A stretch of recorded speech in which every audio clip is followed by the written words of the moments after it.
Hey guys, welcome back to MuscleMentor.net. I'm Brad Hall and this is Justin Harris. We're going to talk a little bit about the advantages of the size increase that you get immediately post show. So what some people call the rebound or whatever else. Now it's not going to be strictly this great tissue size that you're not putting on a ton of contractile tissue or anything like that, but what you are getting is the muscles are going to be full. You're going to have a lot of energy because of the increased carbohydrate or fat intake that you're taking in.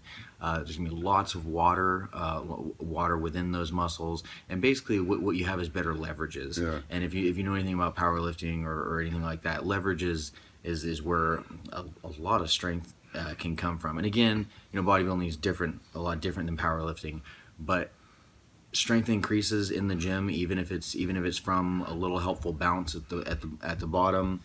It's not always the safest thing in the world, but you're going to be stronger, and you should take advantage of that increased strength. The cell volumization, right? An easy way to think about it is imagine you taped a tennis ball to the back of your knee, and you squatted down to do squats. That tennis ball would compress and push back against you. Well, that's what that intercellular fluid does around all your joints. It's almost like wearing compression sleeves around your joints after a contest, and that's why powerlifters go for the bloat and try to swell up. And the other thing it also does is it pushes the fluid around the joint and around the tendons and ligaments, kind of spreads everything out. And this is an extreme example, but part of the reason a frog can jump so high is you look at our heel and ankle, our tibia goes down like this, and then our Achilles tendon attaches really, really close to the tibia at the heel. Well, a frog's tibia is like this, their heel extends way out like that, and the Achilles tendon goes like that. That gives you a huge huge lever. Anyone who's worked on a car knows that you use a long torque wrench, it's easier to get lug nuts off because you have that leverage. Well, we're talking, it's obviously you're not getting enough swelling where you get those kind of leverages across your joint, but you get a better fulcrum around the joints from the swelling around those tendons and taking the center point where the tendon attaches, you swell it up and create a tiny little extra space. You have better leverages and better fulcrums around the joints, which allows you to lift heavier weights and put higher workloads on the muscle. Right. So if you've watched some of the other videos that we did about kind of how to do bring your calories back up and do your diet post show, and how we kind of like to do the post show 4 to 6 week cycle afterwards. You put all these things together, the increased strength, the off season type androgen use, and then the increase in calories.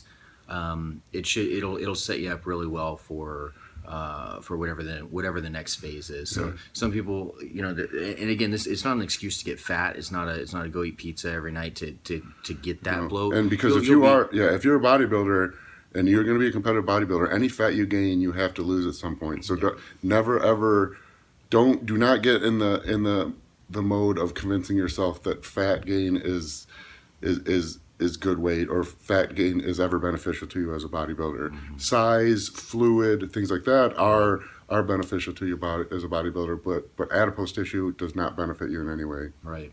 That's why the sticking to we talked about in another video. It's mostly the carbohydrates that we're more lax on as they post show, and increasing calories in an intelligent manner. But really take advantage of the increased strength that can come with that in those 4 to 6 weeks, especially. You may have gotten lost some of your strength during the final weeks of the contest prep or whatever, but you should be able to get that back fairly quickly and surpass it. Yeah, in my experience, typically when it's been a long time, but when I competed regularly and considered myself a full-time competitive bodybuilder, in general, my largest body mass and highest strength capacity was about 6 weeks after a contest. And that's why I've always felt that if you look at a lot of athletes, they spend years in the amateur ranks and look pretty similar year after year after year, finally turn pro and then start competing 4 or 5 times a year and begin making these huge leaps in size. And I think a lot of that is because what would always happen for me is I would be very meticulous after a contest. 6 weeks after a contest, I would be at my largest actual might not be body weight size, but my largest muscular, largest amount of muscle mass, my strongest, and then the rest of the off season would be spent trying to maintain that size without getting too fat. Where if you know, as once you turn pro, you have that 6 or 8 week off season, and then it's time to start another contest prep, and you get such a higher increase in those post contest rebounds that you actually benefit as far as rapid muscle growth. And you see that a lot with pros. I think as they look pretty similar for years, and the amateurs they turn pro, start competing much more frequently, and jump up leaps and bounds in size.